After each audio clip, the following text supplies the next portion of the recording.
Baixe sua cabeça comigo, eu quero orar rapidinho, porque eu quero aproveitar. Deus me colocou algo no coração e eu quero compartilhar com você. Espírito Santo de Deus, eu te peço nessa noite, que a atmosfera nesse lugar esteja completamente propícia, para que o teu nome não apenas seja glorificado, mas para que a tua glória, Senhor, possa nos alcançar e nos transformar. Eu oro hoje por aqueles que precisam de uma resposta direta dos céus. O Espírito Santo fala aos seus corações. Eu oro por aqueles que chegaram aqui, talvez cansados, precisando de um toque de Deus renovador. Eu te peço unção renovada, unção fresca no dia de hoje. Mas aqueles, Senhor, que estão dizendo: Pai, eu sei que o Senhor tem um encontro para mim, que esse dia seja o dia do encontro que o Senhor tem para com essa pessoa. E eu te peço, apenas usa-me, ó Deus, com a tua mensagem, para edificar o teu povo, a tua igreja, em nome de Jesus, amém. Queridos, eu estou com uma equipe aqui que trabalha na parte técnica com a gente. Tenho o privilégio de apresentar o meu filho, Daniel. Fica de pé rapidinho, filho. Daniel é um evangelista nato. Deus tem usado ele pelas ruas, em vários lugares, juntamente com a namorada, Mari. Também quero apresentar, pode ficar de pé, só para o pessoal ver rapidinho. Mari, Gabriel também fica de pé. Esses...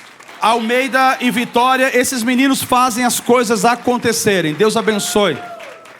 Sou casado com a Anne, nós temos 3 filhos. O primeiro é o Dani, de 19 anos. O segundo é o Davi, de 17.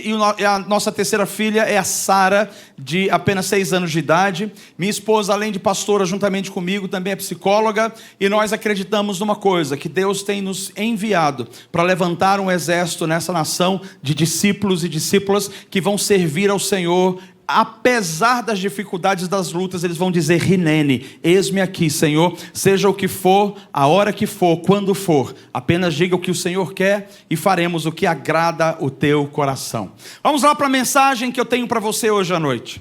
O tema central, eu quero falar sobre os pilares do desenvolvimento da sua vida espiritual. E quem sabe hoje você chegou aqui e você não sabe exatamente em que estágio você está. E eu gostaria de, através de um homem, de um personagem que eu tenho estudado durante muitos e muitos anos, ultimamente eu nem tenho falado tanto sobre esse personagem, mas eu acredito que hoje ele se encaixa aqui para nos dar um panorama, um modelo muito prático de como nós podemos crescer espiritualmente. Afinal de contas, o objetivo do Evangelho não é gerar bebês, mas é gerar adultos, maduros, preparados, experimentados. Porque os bebês, eles são herdeiros de alguém. Eles vão herdar algo, mas eles não podem, literalmente, fazer uso da herança, porque ainda são bebês.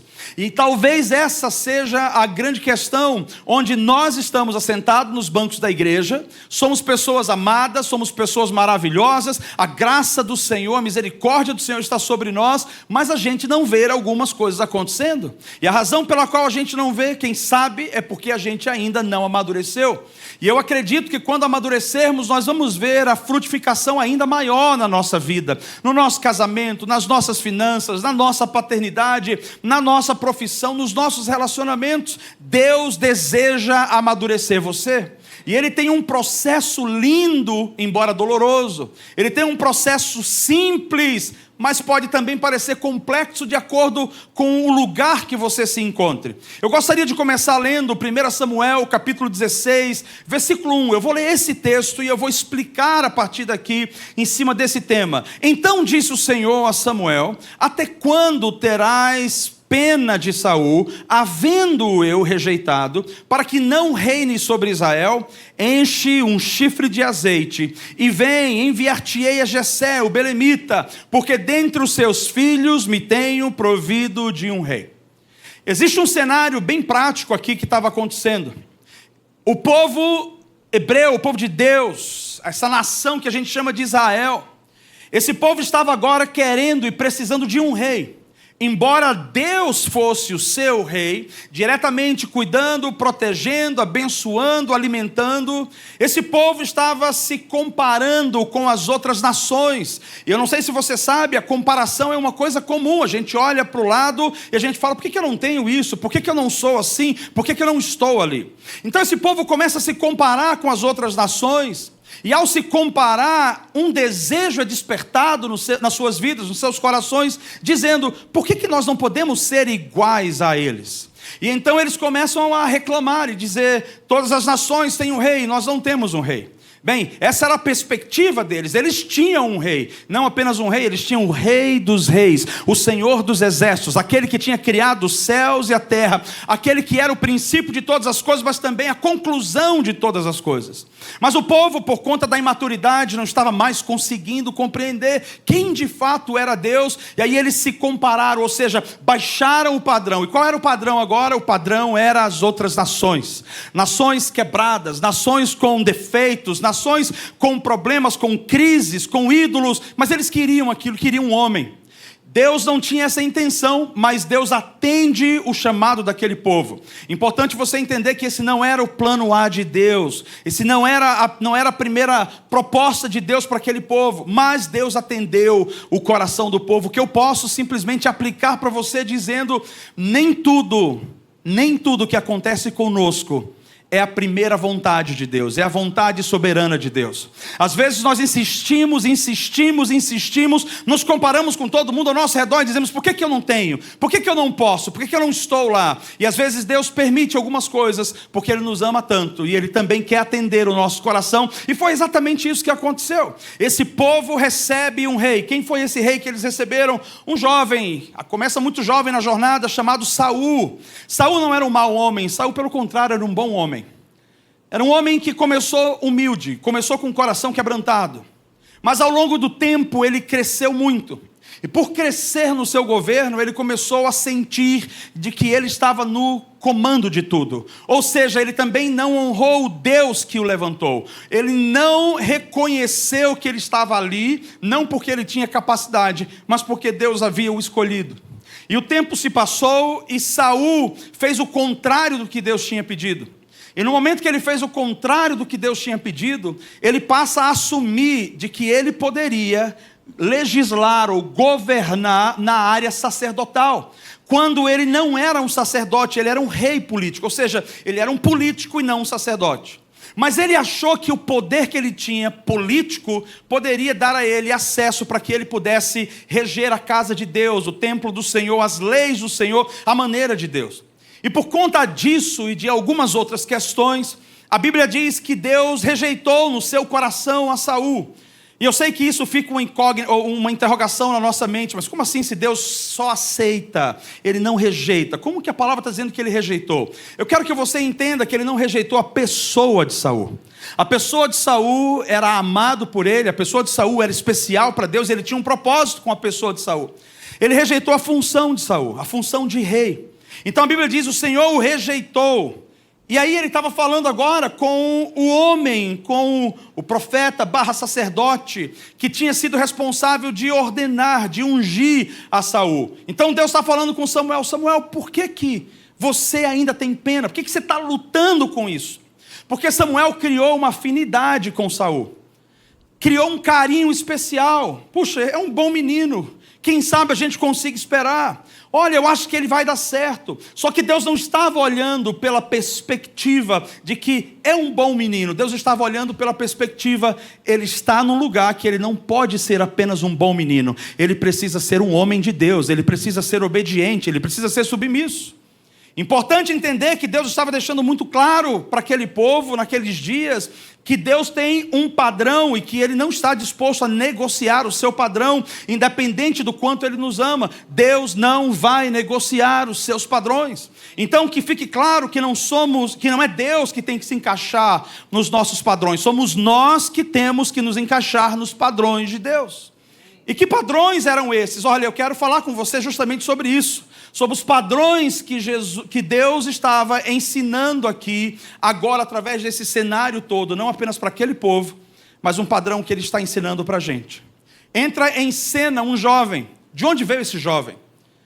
Um menino, filho de Jessé, que tinha outros irmãos, e esse menino simplesmente surge no cenário. Ele não era qualquer um, ele não era qualquer pessoa, estava perdido. Pelo contrário, Deus estava observando esse menino há um bom tempo. Enquanto esse menino entra no cenário, Deus fala para Samuel: Samuel, eu já encontrei um rei. Mas espera aí, Senhor, como assim o Senhor encontrou um rei? Quem que é esse rei? Onde ele está? Porque geralmente um rei tinha um processo, fazia parte de uma dinastia. Por exemplo, o pai passa para o filho. Quem que é esse rei? O Senhor está tirando Saul? Quem que vai vir? E Deus diz para ele, vai até a casa de um homem chamado Jessé. E lá na casa de Jessé, você vai encontrar entre os filhos dele um que será o rei. E aí começa toda a saga desse ensino lindo, precioso, que Deus nos mostra como desenvolver a nossa vida espiritual. E eu gostaria de descrever para você o primeiro cenário. O primeiro cenário é que Samuel vai até a casa de Jessé. E ao chegar na casa de Jessé, haviam outros filhos, menos o filho que deveria estar lá para ser ungido. Os outros irmãos diante de Samuel olha, e todos eles eram homens bonitos, preparados para a guerra, habilitados, e ao olhar para ele, Samuel dizia, não, tem que ser esse cara aqui, olha o bíceps desse rapaz aqui, olha o cabelo dele, olha o trapézio, e de repente o Senhor falava, não é esse, não é esse, não é esse, não é esse. E Samuel falou assim, tem mais alguém? Porque o Senhor disse que o filho estaria aqui. E o pai prontamente disse, tem, mas ele não tem o estereótipo de rei. Tem, mas ele ainda não tem o currículo necessário. Tem, mas ele não tem a idade.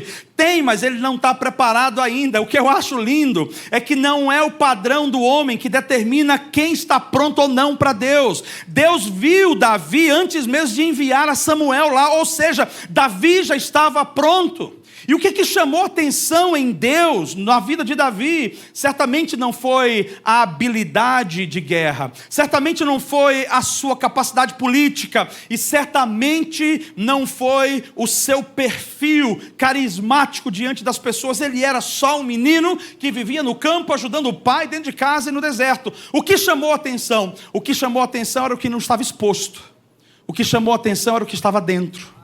É tão tal que Deus fala para Samuel, Samuel, você olha a aparência, mas eu não olho pelas aparências, eu não busco pessoas, eu não marco pessoas, porque elas têm um estereótipo que a sociedade espera. Eu vejo o coração.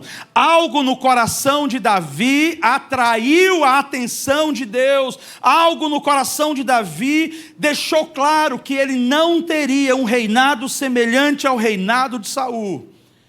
E de repente, a gente entra num processo.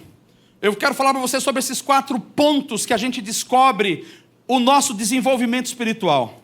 E o processo que a gente entra, o primeiro ponto é comunidade. Fala para mim, comunidade me desenvolve. Não sei se você está entendendo isso, mas para crescer espiritualmente, nós precisamos de comunidade. Nós precisamos de família biológica, nós precisamos de família da fé, nós precisamos de amigos mais chegados do que irmãos, nós precisamos daqueles amigos do esporte, do futebol, da saída, da conversa, da brincadeira. Tudo isso envolve comunidade, comunidade é relacionamento, e é através dos relacionamentos que nós nos desenvolvemos. É através dos relacionamentos que eu aprendo, é através dos relacionamentos que eu sou lixado. Quem aqui de vocês tem amigos que você fala assim, é um amigo, mas tem hora que é chato? Quantos tem esses amigos aqui? Cara, sabe por que essa pessoa é chata? Porque ela pega no seu pé na hora que você precisa. E amigos verdadeiros, eles vão ver o teu erro e não vão expor você. Não vão revelar a sua nudez, pelo contrário, eles vão ser chatos contigo, eles vão lixar você, eles vão esticar você. Sabe por quê? Porque o alvo não é ser melhor do que você, o alvo é tornar você melhor do que você é hoje. Comunidade me desenvolve. Se você vive isolado, você fica atrofiado. Se você não tem relacionamento, você não se desenvolve, a sua inteligência fica limitada. Eu sempre digo que não existe ninguém original, nós somos frutos dos relacionamentos que a gente todo dia abastece e alimenta. Cada dia a gente aprende a falar uma palavra diferente, pensa um sonho diferente, vê uma visão diferente. Por quê? Porque comunidade nos desenvolve. E Deus nos mostra isso no cenário de Davi. Porque Saul foi encontrado na rua, foi encontrado em qualquer lugar na vida. Mas Davi foi encontrado na casa do pai. Deus disse, vai até a casa de Jessé. Deixa eu te explicar, quando Deus for levantar você, Ele não vai na rua, Ele não vai na praça, Ele não vai na sua escola, Ele vai ver onde você está, nas casas da sua paternidade. Ou seja, você precisa ter um pai, você precisa ter uma comunidade, você precisa ter um ambiente onde você presta contas, você precisa ter um ambiente onde as pessoas olham para você, conhecem os teus defeitos e os teus erros. Você precisa ter uma casa. Para Deus é importante paternidade. Para Deus é importante que a gente tenha um lugar onde a gente possa dizer, esse povo me conhece. A minha pergunta para você é, quem conhece você de fato? Numa geração onde a gente liga o YouTube e a gente assiste pregadores maravilhosos, que são maravilhosos porque a gente não os conhece. Eles são lindos e incríveis, esplêndidos, porque a gente não convive no dia a dia com eles. Todos nós temos problemas, todos nós temos crises, todos nós temos medos, todos nós temos defeitos na nossa vida. Mas é o convívio que demonstra isso, mas também é o convívio que cura, também é o convívio que restaura. Por isso o Senhor está dizendo, meu próximo rei, ele não pode ser um cara que eu vou encontrar aí desgarrado. Eu vou encontrar esse cara dentro da casa do pai, vivendo com seus irmãos. E é importante que você veja que a casa do pai não era o lugar mais confortável. Era um lugar de dificuldade para Davi, porque ele lidava com irmãos que tinham um padrão muito alto. Irmãos que eram benquistos por todo mundo. Eram os meninos que diziam assim, alguém vier para assumir coisa grande, vai ser um desses aqui. E onde Davi estava? Davi era o último dos últimos. Mas é nesse lugar que a gente aprende o nosso lugar, é nesse lugar que a gente aprende humildade, é nesse lugar que a gente aprende a servir, e é exatamente isso que Deus viu no coração de Davi. Ele estava na casa do pai, não reinando, ele estava na casa do pai, servindo ao pai. Comunidade me desenvolve. Romanos capítulo 12, versículo 4 ao 5 vai dizer, assim como cada um de nós tem um corpo com muitos membros, e esses membros não exercem todas as mesmas funções, assim também em Cristo nós, que somos muitos, formamos um corpo, e cada membro está ligado a todos os outros. Essa comunidade central que eu quero falar hoje, além da família, é a igreja. A igreja é o lugar mais seguro. E talvez você diga, pastor, você não tem noção. Eu já passei muito trauma aqui, muito problema. Pois é, a gente também passa em casa. Ah, pastor, você não tem noção, na minha célula eu contei uma coisa, daqui a pouco, na célula de Fortaleza, o pessoal já estava falando da minha vida. Aí você fala, a igreja é um lugar terrível, eu vou dizer, na tua casa. Os teus irmãos vão levar lá para o Rio de Janeiro a tua conversa. É assim com gente, a gente não consegue controlar o povo. Mas isso, por mais que seja danoso, isso é saudável. Sabe por quê? Porque eu preciso aprender a confrontar então. Eu preciso aprender a abrir meu coração e dizer, opa, está errado isso. Ou eu preciso aprender a abrir meu coração e dizer, tá bom, você está falando uma coisa que eu era, mas agora eu já consertei, não sou mais. Comunidade me desenvolve, nós somos um corpo. E eu tenho que entender o seguinte, que quanto mais curado e restaurado eu for, mais bênção eu serei para o corpo. Quanto mais curado, mais essa estatística de que igreja é um lugar difícil, de que na igreja os meus líderes compartilham os meus segredos com outras pessoas, quanto mais sarado eu for, eu levantarei um novo padrão. A minha pergunta é, quantos aqui querem ser como Saul, que vão estar focados apenas em si, egocentricamente, ou quantos aqui querem ser como Davi, que vão estar numa comunidade não por causa de si, mas por causa do outro servindo. E enquanto ele estava servindo, Deus estava trabalhando nele. E enquanto ele estava entregando tudo ao Pai em obediência, Deus estava levantando ele. Fala comigo, comunidade me desenvolve. Meu irmão, não reclame se você ainda não alcançou o que você estava esperando na igreja. Não fique correndo atrás para estar aqui na frente, porque é grande responsabilidade estar aqui.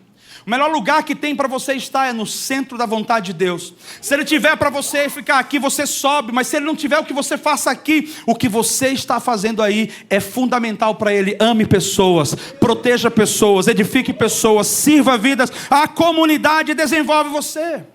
Enquanto você tira o foco de si e começa a servir, Deus começa a levantar você. Quando você começa a servir, Deus começa a te conectar com o teu destino. E eu estou dizendo para você, encontre uma oportunidade de servir. não apenas servir porque Samuel está olhando, mas servir porque Deus te viu servindo antes que ninguém pudesse te ver. Enquanto você estava escondido, Deus estava vendo que você estava apanhando aquele papel e jogando, mas o diácono não estava ali. Não, o diácono não estava, mas eu não preciso de diácono. Eu tenho mãos, eu vou fazer o que eu tenho que fazer. Comunidade desenvolve você. Meu segundo ponto para você é que identidade me estabelece. Então, se comunidade me desenvolve, a identidade me estabelece. Desenvolvimento é um processo natural de avanço. Eu vou avançando de fé em fé e de glória em glória. Mas estabelecer significa eu avanço e eu não volto mais, eu fico aqui. Eu dou 2 passos e eu fico ali. Deus está dizendo para nós que uma das coisas mais centrais que faz com que um homem se estabeleça na sua jornada é saber quem ele é. E essa é uma pergunta que muitos de nós não temos. Porque as pessoas hoje baseiam a nossa identidade, ou a definição da identidade que elas acham que é a nossa, em cima dos nossos status das mídias sociais. Quantos seguidores você tem? Se você tem muitos seguidores, você é um cara bom, mas se você não tem muito, você não é relevante. Mas quem determina isso? Olha só, a identidade é quem você é. E quem eu sou? Você é o que Deus diz que você é. Se Deus declara que você é filho, é suficiente. Filho é herdeiro, filho tem a mesma genética, filho tem a mesma mente, filho caminha no legado do pai. Quem é o seu pai? Deus, o Todo-Poderoso, o Yahvé, esse é o nosso pai. Talvez um detalhe para a gente pensar nessa noite. Glória a Deus. Talvez um detalhe para a gente pensar nessa noite é que Saul, ele não estava baseado na identidade de Cristo, na identidade de Deus. Ele estava baseado na identidade da necessidade. Ele foi uma resposta à necessidade. Precisamos de um rei, veio o rei. Precisamos agora de um político que lute, veio o político que lutava. Escute, Davi não precisava de nada, pelo contrário, ele era filho de Deus e por isso ele estava seguro. Os filhos andam de maneira segura. Filhos não precisam ter medo, porque o pai protege. Filhos não precisam ficar ansiosos, porque o pai cuida. Filhos não precisam achar que estão solitários, porque o pai disse: ainda que o seu pai ou sua mãe te abandone, eu nunca, jamais te abandonarei. Todos os dias da tua vida eu estarei com você. Há uma promessa desse Deus que está olhando você, não quando você está liderando a célula. Há uma promessa desse Deus que está olhando você, não quando você está tendo um bom desempenho. Há uma promessa desse Deus que Ele está dizendo: é importante o que você está expressando, mas além de tudo, eu estou olhando o seu coração. E Ele está olhando o seu coração hoje. Ele sabe o que você pode e o que você não pode. Ele sabe que você é pó, o que você consegue e não consegue. 1 Pedro capítulo 2, versículo 9 vai dizer: vocês, porém, são geração eleita, sacerdócio real, nação santa, povo exclusivo de Deus. Escute, não somos de Baal, não somos do Egito, não somos da Babilônia. Nós temos uma pátria, e uma pátria celestial. Ele está dizendo: vocês são povo exclusivo. O sangue que rola aqui na nossa veia é um sangue exclusivo. É o sangue de Jesus, é o sangue da paternidade de Deus em nós. E ele diz que o objetivo disso é para anunciar as grandezas. Ele está dizendo: eu sou um Deus grande, e a sua vida vai anunciar quão grande eu sou. Ou seja, os testemunhos que você vai carregar, a unção que você vai carregar, as bênçãos que virão sobre você propagarão que Deus é o seu Pai. Deus ama você. Efésios capítulo 1, versículo 5, ele vai dizer: em amor nos predestinou para sermos adotados como filhos. Éramos antes rejeitados por causa do pecado, mas na minha identidade hoje eu estou estabelecido e convicto de que o Senhor sempre teve um projeto para me adotar como filho. Você é filho, ninguém muda isso. Meu pai, minha história, meu pai me abandonou quando minha mãe ficou grávida. E ele disse para ela: você vai matar essa criança, você vai tirar essa criança. Minha mãe foi numa casa e a mulher deu um remédio para ela. Ela tomou um remédio e começou a sentir dor na barriga. E de repente ela achou que iria acontecer alguma coisa, ela passou mal. Mas eu estou aqui hoje porque o remédio que ela tomou não teve efeito em mim. Sabe por quê? Porque eu sou o que Deus diz que eu sou. Ainda que o diabo tinha um projeto contra mim, Deus tinha um projeto a meu favor. Não conheço o nome do meu pai, não sei onde ele mora, não sei se ele está vivo. E alguém um dia me perguntou: você não fica triste ou arrasado de saber que o seu pai pediu para sua mãe tomar um remédio e ela tomou o remédio? Ou seja, você era rejeitado, não tinha valor nenhum, nem era importante para eles. Eu falei: você não tem noção, no dia que eu soube disso eu ri. E minha mãe olhou para mim: você está rindo de uma coisa séria? Você acha que eu estou brincando? Eu falei: não, você está me dando um motivo para entender o quão amado eu sou. Porque eu deveria estar morto, eu deveria agora estar no túmulo, mas o Senhor me amou de tal maneira que me protegeu com as suas asas, como uma galinha protege os seus pintinhos. A nossa identidade de filho é uma convicção, e não tem quem possa mudar isso, nem no meu coração, e não deve mudar isso no seu coração. Deus é o seu pai, e a sua identidade vai estabelecer você. A identidade de Davi era uma identidade de servo. Ele servia ao pai, ele era filho, ele entendia o seu lugar, ele não queria tomar o lugar do pai, ele queria apenas cooperar com o pai. Jesus disse isso: meu trabalho é cooperar com o pai. Eu só faço o que vejo o pai fazer, e eu só falo o que ouço o pai falar. Esse trabalho da minha identidade, quando as pessoas olham para mim e me veem servindo, às vezes estou com a roupa toda suja, trabalhando, pintando, capinando. Poxa, mas aí você não é uma pessoa importante, você não deveria estar vestido assim. Escute, a tua roupa não define quem você é, o teu coração que define. E ele é definido por causa da verdade que Deus fala sobre você. Eu espero que hoje você saia daqui dizendo: não importa o estágio que eu esteja, que o Senhor me coloque, eu sou filho do rei, eu sou povo exclusivo dele, e sim, o meu pai me ama, o meu pai me ama. E é isso quem vai estabelecer você. Terceiro ponto é o caráter. Mas o caráter me sustenta. Enquanto a identidade me estabelece, é o caráter quem me sustenta.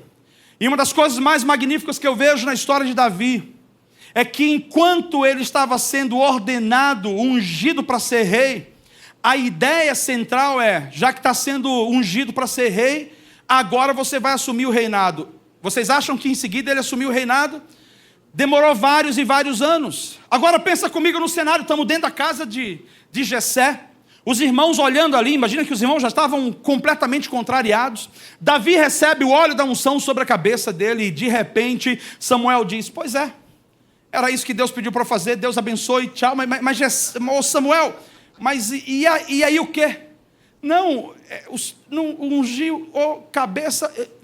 Eu não sei, Deus vai falar e vai deixar. E Samuel saiu, foi embora. E sabe o que Davi fez? Davi foi mandado de volta para cuidar das ovelhas. Caráter. A maior expressão do caráter que eu vejo nessa história na vida de Davi não foi ter sido encontrado por Deus como homem humilde, foi ter recebido as honrarias de se tornar o novo rei escolhido pelo próprio Deus, mas voltar a fazer o que estava fazendo antes, como era antes, um simples servo do Senhor.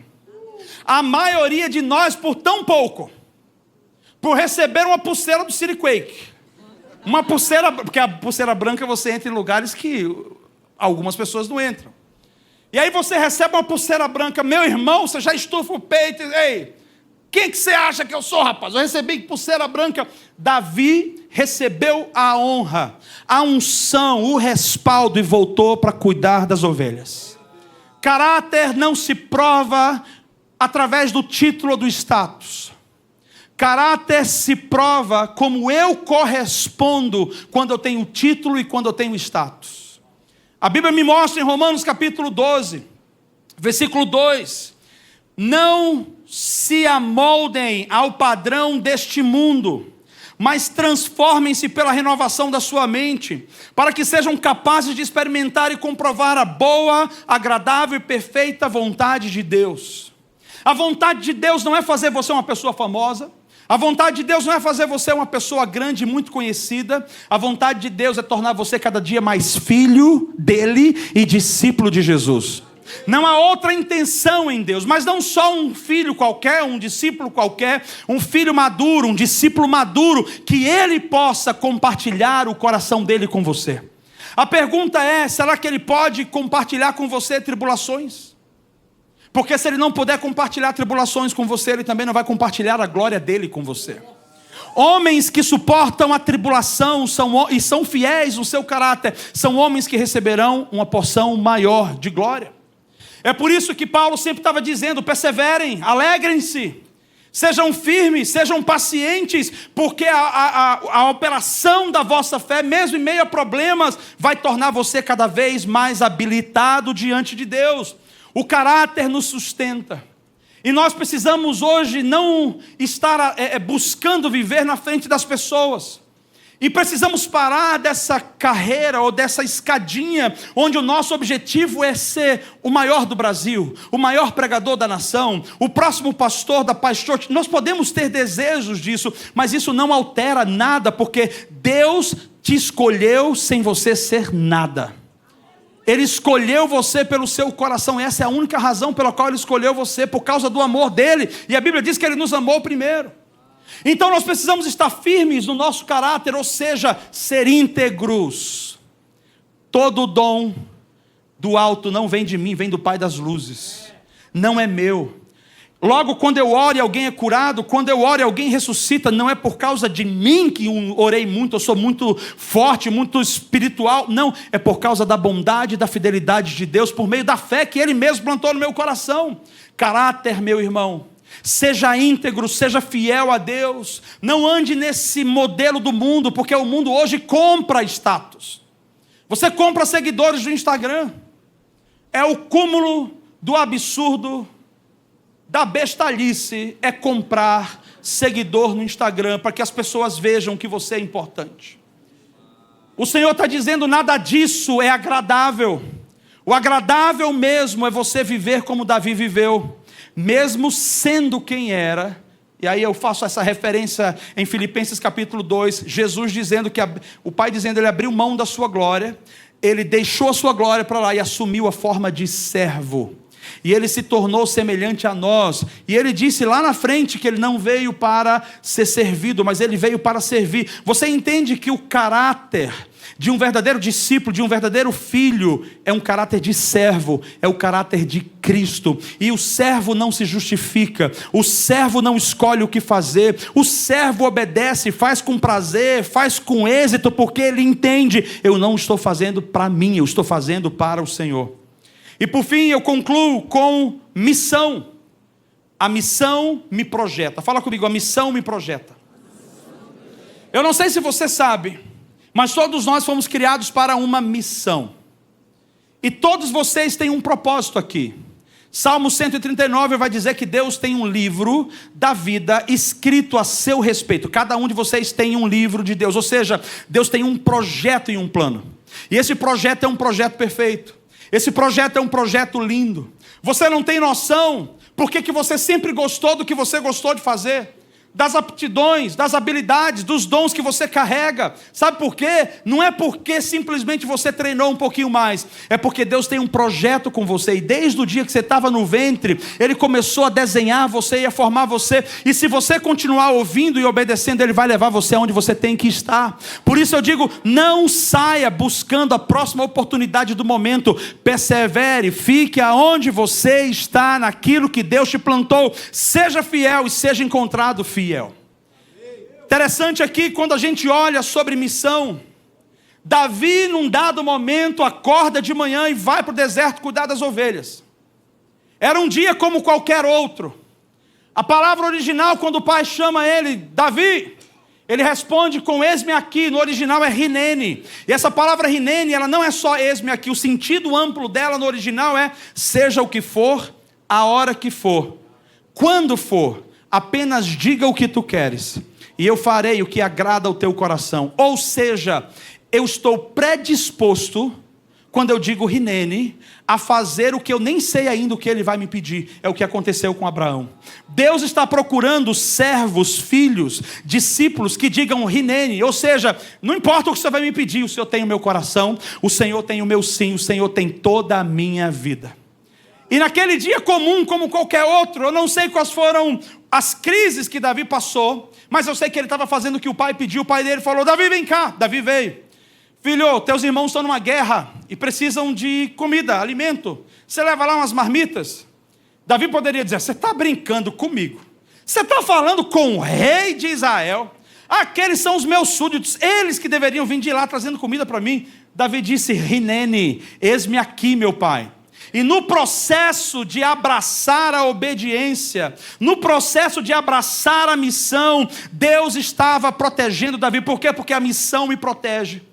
Veja em Mateus capítulo 28, quando a palavra fala para a gente ir pregar o Evangelho, e aqueles que forem pregar o Evangelho terão sinais que os seguirão, em meu nome expulsarão demônios, se você for mordido ou picado por víboras, você não será atingido, se você tomar alguma coisa venenosa, você não morrerá, porque a missão me protege. Quem está em missão está protegido. Davi aceitou e abraçou a missão, não a missão de rei, ele abraçou a missão de servo, porque Deus estava estabelecendo: daqui para frente não vai ser o reinado de Saul, vai ser o reinado do Messias. Davi é a anunciação do reinado do Messias, um rei que serve, um rei que prepara um tabernáculo, um rei que se conecta com o sobrenatural, que se conecta com Deus. A missão vai te proteger.